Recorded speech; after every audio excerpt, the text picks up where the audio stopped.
Good morning, everybody. I'm Glenn. I'm part of the ministry team here. And I realize after listening to Brenda that we probably should have given a trigger warning to vegans this morning. But I promise you, if you are vegan, there's a good ending.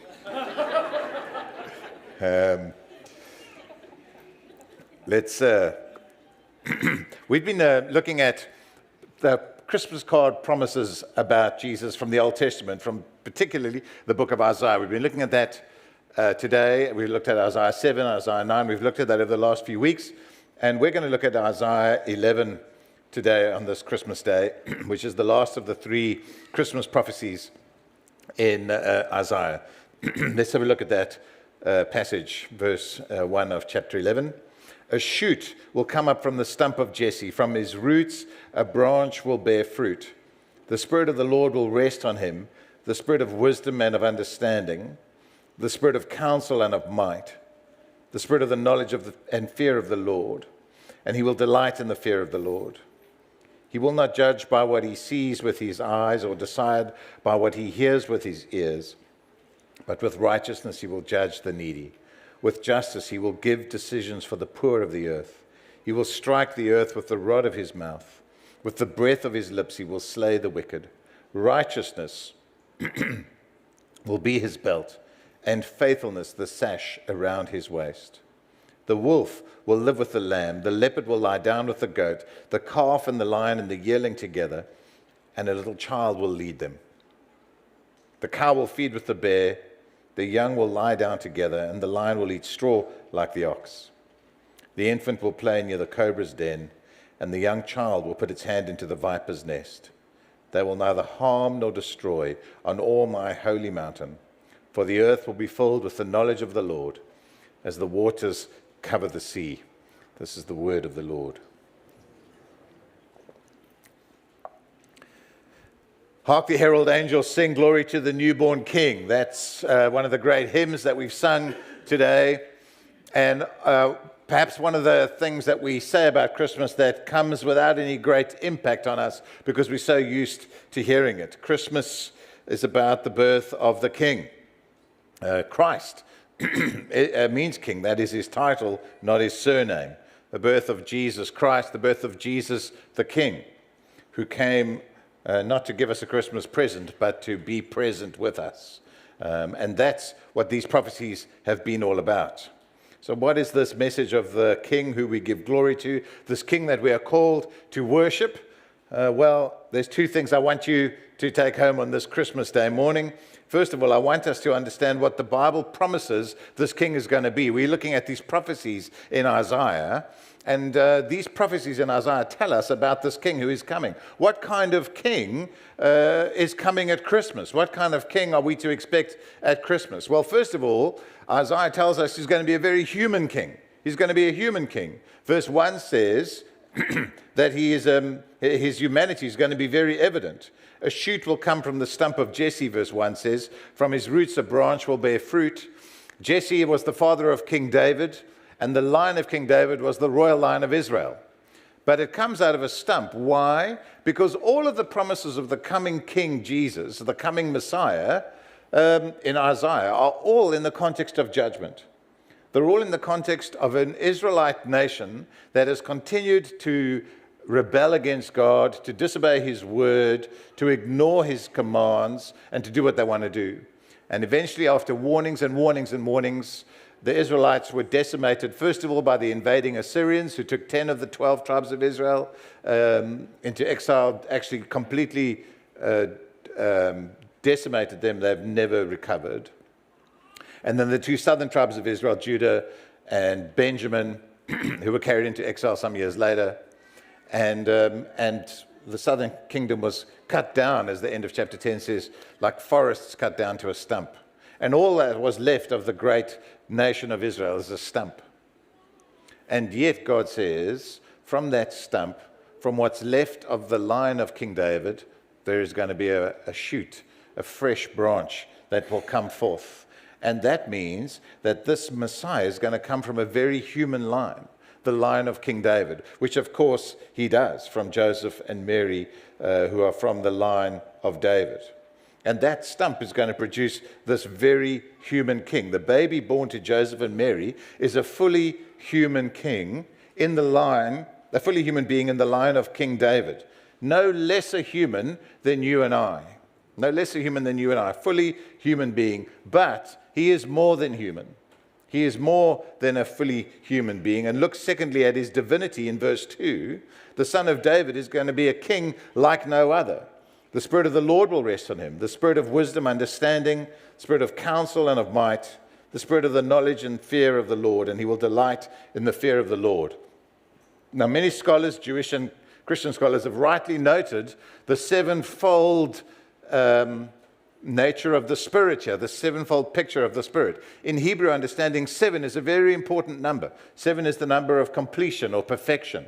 And there's a specific reason why Isaiah has said 7 times that the Spirit of God is on this king. The Spirit of the Lord, the Spirit of wisdom, the Spirit of understanding, the Spirit of counsel, Spirit of might, Spirit of knowledge, Spirit of the fear of the Lord.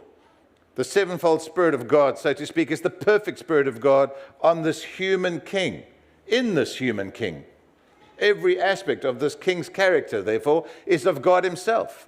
All of the wisdom of God is in this king. All of the understanding of the divine is in this king. All of the knowledge of God is in this king. And this fully human king delights in the fear of the Lord, in knowing the Lord, in other words. Everything about this king has the imprint of God upon him. Wow, that is really high-pitched, isn't it? Goodness me. I actually thought it was somebody adjusting their hearing aid.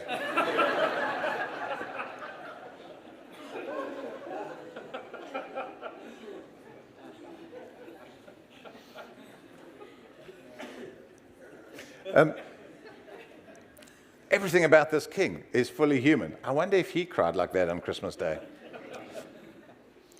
And his humanity is very evident. But the interesting thing about this king is his divinity is evident too. And what you see in this king is a king who always does the right thing. He never makes a mistake. He never puts a foot out of line. His divinity shows his perfect wisdom, understanding. He never says the wrong word. He never has the wrong action. He never makes the wrong statement. He always has the right comeback. Wouldn't that be great? Wouldn't that be a great superpower? Always have the right comeback. Huh? Oh, my word, I always have it 3 o'clock in the morning, long after the confrontation has happened. He's always got the right thing to say at the right time and the right moment. He always does the right thing. I know that is very hard for us to comprehend because there is no human being who's like that. None of our human leaders are like that. All of our human leaders that we look up to, even the great politicians or sports stars or celebrities or business leaders or Christian leaders, even in Christian circles, we look up to these heroes, but they've all got feet of clay. And some are perhaps more impressive than others, and some we think are fantastic until they clap someone in front of everybody else. And we even our heroes will disappoint us. They'll let us down in some way. Some let us down so quickly, haven't even got time to make them heroes. Theresa May. And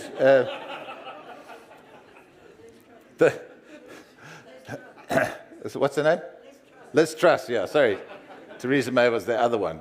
I always forget, the one couldn't dance and the one couldn't lead. I was never sure which one was which. Jesus is not like any of these people. Jesus is not like any of these people. He's the king who does right in everything, in every way, every time. Never once will say a word that he'll regret. Never once do an action that is wrong. Because he is nothing less than the fully human, fully divine Son of God. And therefore, in his character, he is nothing less than the righteous judge of all the earth. And so Isaiah tells us, thirdly, of his righteousness, this king who rules with justice and fairness and righteousness. He will not judge by what he sees with his eyes or decide by what he hears with his ears, but with righteousness he will judge the needy. With justice he will give decisions for the poor of the earth. Here's Jesus, the perfect judge. He is the perfect judge. He's not biased. He's not swayed by corrupt politicians or bribes. He's not biased towards particular race groups or people or interest groups. He's not swayed by them. He is a judge who is perfectly righteous. He sees through the pretense. He knows the truth that no one else knows. He knows the secrets that you think no one else will find out. He knows your heart. He sees beyond your Instagram posts to who you really are. He knows what you are like and not what you like to show people you're like. He knows you. He knows us. And he is not swayed by the sham or the outward appearances that we like to put on for people. And when he comes, he will come as the one who judges the hearts of men and women. He will strike the earth with the rod of his mouth, with the breath of his lips he will slay the wicked. Righteousness will be his belt, and faithfulness the sash around his waist. He comes as this perfect judge, and he comes as the one who's able to judge perfectly because he knows the hearts of men and women. And therefore he is perfectly fitted to be the judge of the earth. He cannot be partial. He cannot be biased. Jesus is not just, on this Christmas day, the gentle Jesus in the manger. He is the King who brings justice and righteousness. Now, that may sound a bit uncomfortable for us and maybe a little bit hard to hear, but actually, the reality is we really want this. We actually want a king who's going to do this. We want a judge who is going to come and judge the world and put things right. We want justice. Okay, maybe if you're visiting from overseas today, you maybe don't want it as much as we South Africans do. Because we want someone to put the crime right. We want someone to put the corrupt politicians right. We want someone to put our country right. We want someone to come and do that. And actually, around the world, we want that too, don't we? We want to see Ukraine, free from this oppressive invasion. We want to see people that are being exploited and displaced put back. We want to see that. We want it. We want someone to put things right and to bring justice. As much as it makes us uncomfortable to hear that God is going to be a judge, actually, we really want that. We don't want a God who's just going to sweep things under the carpet or laugh off a bit of genocide here and there. That's not the kind of God we want. We want a God that's going to come and put things right because our world is full of terrible things that terrible people do to each other, and we want someone to put that right. It's why we love superhero movies. We love the superhero movies. We want the Justice League. We want the Avengers to come. We want them to sort out things. We admire that kind of rescuer and hero. We want that person. We want that person because our world is full of misery and full of sadness and full of injustice and wars. And we want to see criminals brought to justice and the end of these wars and terrible suffering and refugees and displaced people and hurt people and harmed people. We want someone to put things right. But of course the question is, when I say this and we have a judge like that coming, the question I always ask people who cry out injustice is, where do you want him to draw the line? Where do you want him to draw the line? Because generally, we want him to deal with everyone else just up until us. Just up until us. Can you just sort out my neighbor and his tree that's overgrowing into my garden? If you can just do that. But, don't come to me. Because, I'm generally okay. But this king is impartial. This judge looks at the heart and sees the sin in all of our hearts. He is coming as judge to put the world right, and he's coming as judge to deal with us. This perfectly righteous king who does not play favorites will be the king that all of us stand before on that final day. On that final day. The coming of Jesus on Christmas Day points to a future return of that king on Judgment Day. And on that day, we will stand before a king who knows our hearts.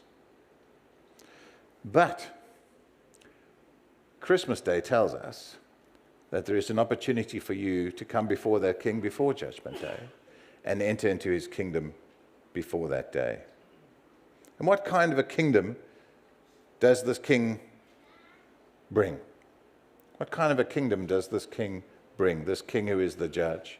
if he's the judge who's going to put things right, if he's the king who's going to put things right, what kind of kingdom will it be?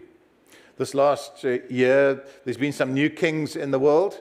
You may have noticed a couple of the kings that have appeared on the world stage. Obviously, the most well-known in the world, the new king of the United Kingdom, King Charles. It was so interesting on Sky News yesterday. The newsreader said that Charles will be doing the Queen's speech on Christmas Day. Oh dear, I can't laugh. I got Theresa May wrong. So, and the other one is King Misuzulu, who is the new king of the Zulu nation here in South Africa. Both of those became king this year. And of course, the big thing is, what kind of rule will they have? What kind of kingdom will they preside over? Both of those men are stepping into, well, big shoes to fill, metaphorically, of course, with Queen Elizabeth, but they're big shoes to fill, and people will be looking at what their reign will be like. And who knows what their legacy will be and what their reign will be like. They may do great things, they may do crazy things. Maybe Charles will change the entire skyline of London and we'll all be eating tofu in 10 years' time. Who knows? They'll have some impact. But the impact of those kings upon their kingdom pales into insignificance compared to the impact of this King Jesus on the kingdom he has come to reign. What will this king's kingdom look like? What will be the results of his reign? Verse 6 tells us, the wolf will live with the lamb, and the leopard will lie down with the goat, and the calf and the lion and the yearling together, and a little child will lead them. The impact of this king's reign on his kingdom is a complete transformation of our broken creation into a renewed creation. Back to Eden, really. This is pictures of Eden, when the wolf and the lamb are no threat to each other. When creation is absolutely restored, where lions and leopards are led by a child. Verse 7, the cow will feed with the bear, their young will lie down together, and the lion will eat straw like the ox. The infant will play near the cobra's den, and the young child will put its hand into the viper's nest. And that's the picture of a renewed creation. That's the picture of what kingdom this king comes to bring. A lot of imagery of the children and the snake, the child and the snake. And of course, that is back to Genesis chapter 3, where God says part of the curse is that the serpent is going to bite the child's heel, the offspring of the woman, and he will crush the serpent's head. That's the picture of the coming Messiah, who will feel the sting of death through the poison of the serpent.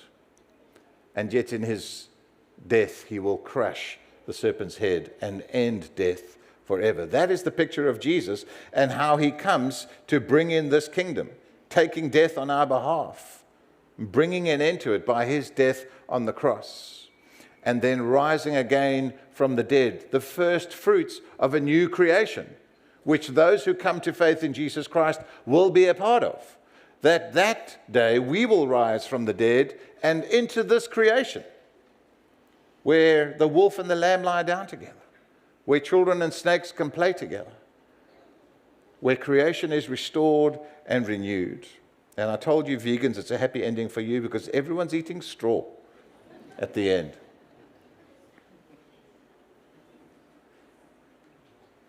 It's not the baby Jesus who brings us, but the risen and reigning King Jesus. And he invites you to come and be part of this kingdom. He invites you to be part of this kingdom. And every Christmas day that we have in this world means that he's still holding that door open for you. He's still holding that door open for you before he comes as judge, that you can be part of this kingdom. And it'll be people from every tongue, tribe, and nation who will gather together in this new creation. Verse 9, they will neither harm nor destroy on all my holy mountain, for the earth will be filled with the knowledge of the Lord as the waters cover the sea. This is what's happening now. As people come to know King Jesus and lives change and families change and communities change because hearts are changed through coming to know this King who brings the new creation, beginning in our hearts. And when he returns again, we'll see it in our world. And for now, that's already happening. As the message of Jesus spreads across the nations, and people gathering just like we are here today around the world hear the message of Jesus and come to faith in this King who restores our broken world, who restores our broken hearts, who restores our broken relationships, who restores you and I to our God and Creator. And that's what Jesus invites you to do today. This is your kingdom invitation here in Isaiah chapter 9. The next verse goes on to say, in that day, the root of Jesse will stand as a banner for the peoples. The nations will rally to him, and his resting place will be glorious. The banner to the nations is the cross of our Lord Jesus Christ. It invites every tongue, tribe, and nation to come to faith in this King of Israel from the line of King David, who brings all people from all nations into this restored kingdom. That is the glorious news of Christmas. That is the great gift of Christmas. I know we say this every year, but let me just remind you again, the great gift of Christmas is not your new set of golf clubs. If you don't like it, give it to me. But that's not the great gift of Christmas. It's not your Star Wars Lego or your Nintendo Switch, as excellent as that may be. This is a far greater message than that. The great gift of Christmas is King Jesus, who comes to fix our broken world and our broken hearts, broken by sin, and puts an end to the death that comes from a sinful world. That is a great thing. And let me say, every Christmas is a reminder of that. There's always a bittersweetness to Christmas Day. And the older I get, the more I see that and I feel that. Because now I've got a Christmas Day without my father. Actually, this year it's a Christmas Day without my oldest brother, who died this year.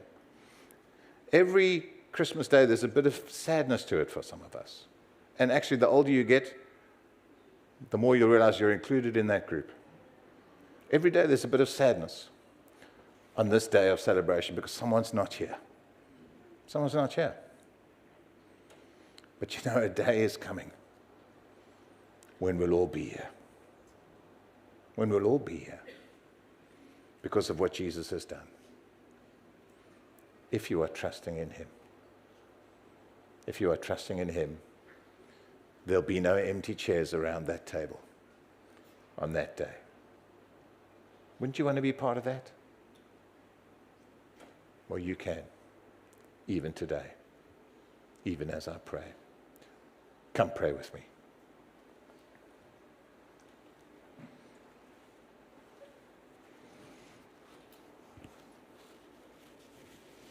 How we thank you for this Christmas King. How we thank you that this is just it's not just a story of a baby born in a stable, but of a king come to save nations by restoring that which is broken. Thank you, Jesus, for the manger and the cross.